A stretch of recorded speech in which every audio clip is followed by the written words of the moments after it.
mayoría de las personas cree que las masas son nosotros. Multitudes ignorantes, grupos manipulables, gente que no piensa. Pero la masa nunca cree que es masa. Ese es el primer secreto. Porque la psicología de masas no comienza cuando miles de personas gritan en una plaza. Comienza mucho antes. Comienza en silencio.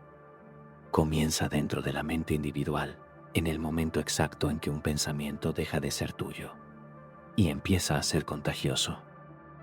La masa no es un lugar, no es una multitud, no es una manifestación. La masa es un estado mental, un estado en el que el juicio se disuelve, la identidad se diluye y la conciencia se externaliza. Un estado en el que el individuo deja de percibirse como una mente autónoma y comienza a sentirse como parte de algo más grande, más fuerte, más seguro, más cómodo. Porque sí, la masa es cómoda. Pensar por cuenta propia exige energía, dudar exige valentía, cuestionar exige resistencia, pero imitar es fácil. Imitar no duele, imitar no aísla, imitar no amenaza tu lugar dentro del grupo. Y el cerebro humano, por diseño biológico, prioriza pertenecer antes que tener razón.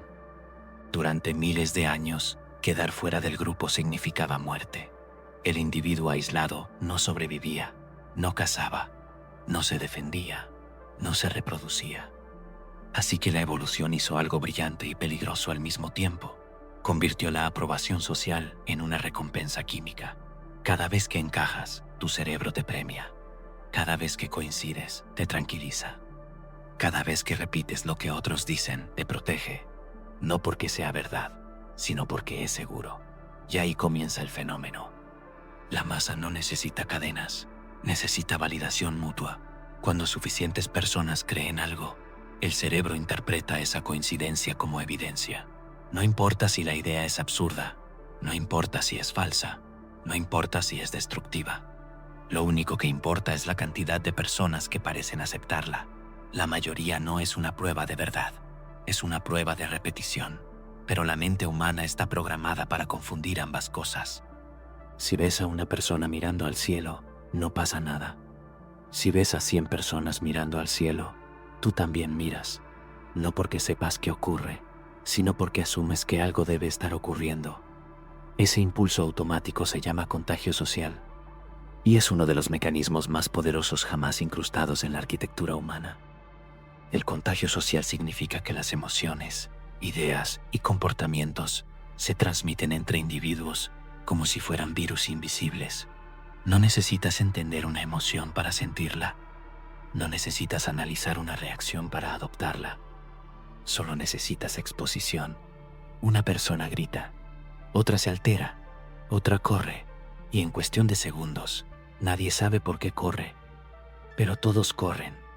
Ese es el momento exacto en que nace la masa, no cuando se juntan los cuerpos, sino cuando se sincronizan los impulsos.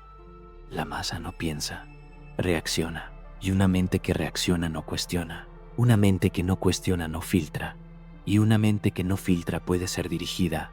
Aquí es donde la psicología se convierte en ingeniería, porque cuando entiendes cómo se comporta la mente colectiva, puedes predecirla. Y cuando puedes predecirla, puedes guiarla. Y cuando puedes guiarla, puedes controlarla sin que se dé cuenta. Las masas no son difíciles de dirigir, son predecibles. Sorprendentemente predecibles. Mucho más predecibles que un individuo aislado. El individuo puede resistirse, la masa no. El individuo puede dudar, la masa afirma. El individuo puede detenerse, la masa avanza. Cuando una persona está sola, su identidad actúa como filtro. Sus valores, su historia, sus principios, todo eso forma una barrera que protege su criterio. Pero cuando esa misma persona entra en una multitud, algo cambia. Su identidad se diluye. No desaparece de golpe, no se rompe, no se apaga. Se disuelve lentamente, como tinta en agua. Y en ese proceso, la responsabilidad personal se evapora. Dentro de la masa, nadie se siente completamente responsable, porque la responsabilidad se distribuye, se fragmenta, se vuelve colectiva. Y cuando la responsabilidad es colectiva, la culpa no pertenece a nadie. Eso significa que la masa puede hacer cosas que ningún individuo haría por sí solo, no porque la masa sea malvada, sino porque la masa es inconsciente. La conciencia individual requiere silencio interior, requiere reflexión, requiere distancia. Pero la masa es ruido, es estímulo, es impulso constante. No hay espacio para pensar cuando estás inmerso en una corriente emocional colectiva. Y eso nos lleva al segundo secreto. La masa no se forma alrededor de ideas, se forma alrededor de emociones. Las ideas dividen, las emociones unifican. Puedes discutir una teoría durante horas, pero no puedes debatir un sentimiento intenso. Cuando una emoción domina a un grupo, la lógica pierde autoridad.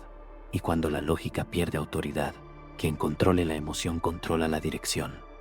Por eso los mensajes que movilizan masas nunca son complejos, nunca son matizados, nunca son largos, son simples, directos, intensos, porque la masa no responde a la profundidad, responde a la intensidad.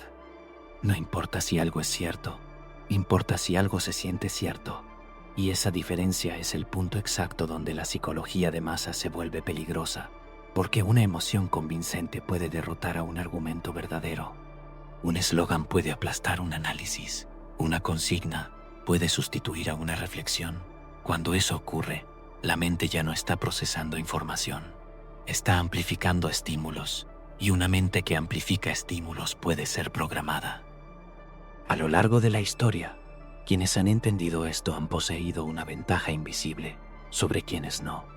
No necesitaban obligar, no necesitaban imponer, no necesitaban silenciar, solo necesitaban activar. Activar miedo, activar orgullo, activar indignación, activar esperanza. La emoción correcta convierte a una multitud en un instrumento. No porque la multitud sea débil, sino porque la emoción es más rápida que el pensamiento. El cerebro emocional reacciona en milisegundos. El cerebro racional tarda segundos, y en el mundo de la influencia, milisegundos son eternidad. Quien activa primero, dirige primero. Ahora detente un segundo y obsérvate. Piensa en la última vez que defendiste una idea con intensidad, la última vez que sentiste que estabas del lado correcto, la última vez que viste una opinión contraria y tu reacción fue inmediata. ¿Analizaste primero o reaccionaste primero? Porque si reaccionaste primero, no estabas pensando, estabas respondiendo. Y si estabas respondiendo, alguien o algo había activado un estímulo dentro de ti. La mayoría cree que sus opiniones nacen en su interior, pero la mayoría de las opiniones no nacen. Se implantan, se absorben, se repiten. La mente humana es mucho menos original de lo que le gusta imaginar. Gran parte de lo que llamas tu forma de pensar es en realidad un eco de lo que escuchaste, un eco de lo que viste, un eco de lo que fue aprobado a tu alrededor. Y un eco no tiene origen propio. Aquí aparece el tercer secreto. La masa no necesita reunirse físicamente para existir. Hoy, las masas ya no están limitadas por plazas ni fronteras. Existen en redes, pantallas, tendencias, narrativas compartidas. Existen en sincronías invisibles, donde millones de personas sienten lo mismo al mismo tiempo, sin haberse visto jamás. Eso significa que la masa moderna no es local, es global, instantánea, permanente. Antes, una multitud se dispersaba y la masa desaparecía. Hoy, nunca se disuelve. Siempre hay una corriente activa, una emoción dominante, un tema del momento que concentra la atención colectiva. La masa moderna no duerme, y una masa que no duerme es una masa que siempre puede ser dirigida, porque dirigir masas nunca consistió en decirles qué pensar, consistió en decirles qué sentir. Si controlas la emoción dominante, controlas la interpretación de la realidad. Si controlas la interpretación, controlas la reacción. Y si controlas la reacción, controlas el comportamiento.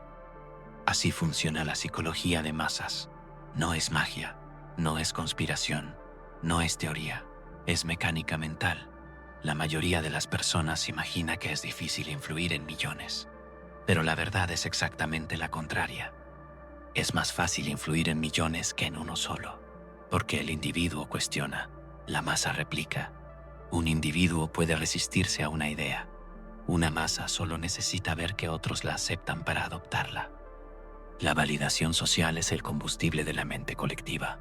Si suficientes personas parecen creer algo, tu cerebro asume que debe haber una razón. No investigas, no verificas, no analizas. Confías, no porque seas ingenuo, sino porque eres humano. La mente humana está optimizada para sobrevivir, no para descubrir la verdad. Y durante la mayor parte de la historia, confiar en el grupo era la estrategia más segura.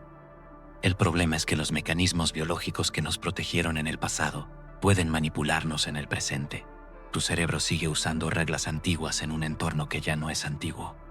Responde a señales sociales como si cada señal fuera cuestión de vida o muerte.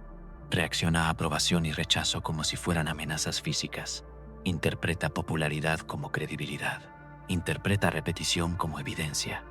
Eso significa que muchas de las decisiones que crees racionales en realidad son respuestas automáticas a estímulos sociales. Y cuando suficientes personas reaccionan al mismo estímulo, aparece la ilusión más peligrosa, la ilusión de elección. La masa cree que decide, cree que opina, cree que evalúa, pero solo se mueve dentro de opciones previamente diseñadas, opciones visibles, opciones aprobadas, opciones repetidas. Eso produce sensación de libertad, sin libertad real. Y cuanto más fuerte es esa sensación, más fácil es dirigirla, porque una masa que se siente libre nunca sospecha que está siendo guiada. El control más eficaz no obliga, convence, no impone desde fuera, se instala dentro. Cuando una idea se fusiona con tu identidad, la defenderás tú mismo. Y cuanto más seguro estés, menos probable será que la cuestiones. Ahí es donde la psicología de masas alcanza su punto máximo, cuando el individuo cree que su pensamiento es completamente propio. En ese momento, cualquier contradicción se siente como un ataque personal. Y cuando la identidad se siente amenazada, la razón se apaga. La emoción toma el control y la masa se refuerza como un organismo que siente, que reacciona, que responde a estímulos. Y entonces la pregunta cambia. No es si las masas pueden ser influenciadas, es quién elige los estímulos. Porque quien elige el estímulo, elige la reacción. Y quien elige la reacción, elige el resultado. Las masas no se mueven solas, necesitan una chispa, un símbolo, una imagen, una narrativa. Después, el impulso se autoalimenta. La intensidad emocional elimina la duda. La urgencia elimina la reflexión. La velocidad elimina la pausa. Una mente calmada analiza. Una mente urgente actúa. Y una masa urgente actúa sin pensar. Tu cerebro no distingue bien entre amenaza real y amenaza simbólica. Una idea que contradice tu identidad puede activar la misma reacción que un peligro físico. No necesitas peligro real para provocar reacción real, solo percepción, y la percepción puede moldearse. Las masas no responden a la realidad, responden a cómo la perciben. Primero sienten, luego deciden qué creer. Si encaja con la emoción dominante, se acepta. Si la contradice, se descarta. Así nacen cámaras cerradas, burbujas donde todo confirma lo que ya se siente. Salir de ahí implica separarse, y separarse activa el miedo más antiguo, el aislamiento. Tu sistema nervioso prefiere estar equivocado con el grupo que tener razón en soledad. Por eso la ilusión de unanimidad es tan poderosa. Cada persona cree seguir a la mayoría, sin notar que la mayoría está compuesta por personas que pensaron lo mismo. La masa no es una entidad externa, es un eco acumulado, y en ese eco, la voz original se pierde. Nadie es inmune. Creer que lo eres es la primera señal de que ya estás dentro. Desde dentro, la masa no parece masa, parece verdad. El proceso es silencioso, empieza con emoción, se refuerza con validación, se consolida con repetición, se solidifica con identidad. Y cuando la identidad entra en juego, cuestionar deja de ser análisis y se vuelve amenaza. La conversación termina, la postura se endurece, la masa habla a través del individuo. La repetición convierte lo extraño en normal, lo normal en aceptado, lo aceptado en incuestionable. Y donde no hay preguntas, no hay resistencia. Las masas no necesitan fuerza, necesitan dirección. No se trata de controlar lo que la gente piensa, se trata de definir desde dónde piensa. Cuando el marco está definido, las conclusiones ya están delimitadas. La persona siente que elige, pero elige dentro de un espacio invisible. Cuanto más invisible es el marco, más real parece la autonomía. Esa es la forma más eficaz de dirección colectiva, hacer que la multitud crea que nadie la dirige. La repetición consolida. Lo consolidado se vuelve invisible, y lo invisible deja de cuestionarse. Las masas no buscan verdad, buscan certeza. La certeza es rápida, la verdad es lenta. La simplicidad viaja más rápido que la complejidad, y en la mente colectiva, lo contagioso domina sobre lo profundo. Por eso la pausa es tan poderosa. La velocidad favorece a la masa. La pausa favorece al individuo. Pensar requiere distancia. La masa elimina la distancia. Cuando te detienes, observas. Cuando observas, ves los patrones. Y cuando ves los patrones, recuperas elección. La verdadera libertad no es no ser influenciado. Es notar cuando lo está haciendo. Ese es el umbral. El punto donde termina la masa y comienza el individuo. La masa reacciona. La mente consciente observa. La masa imita. La mente consciente decide. La psicología de masas no estudia multitudes. Estudia el momento exacto en que dejas de pensar y empiezas a repetir. Y ese momento no ocurre fuera, ocurre dentro. La masa no es un grupo de personas, es una condición mental.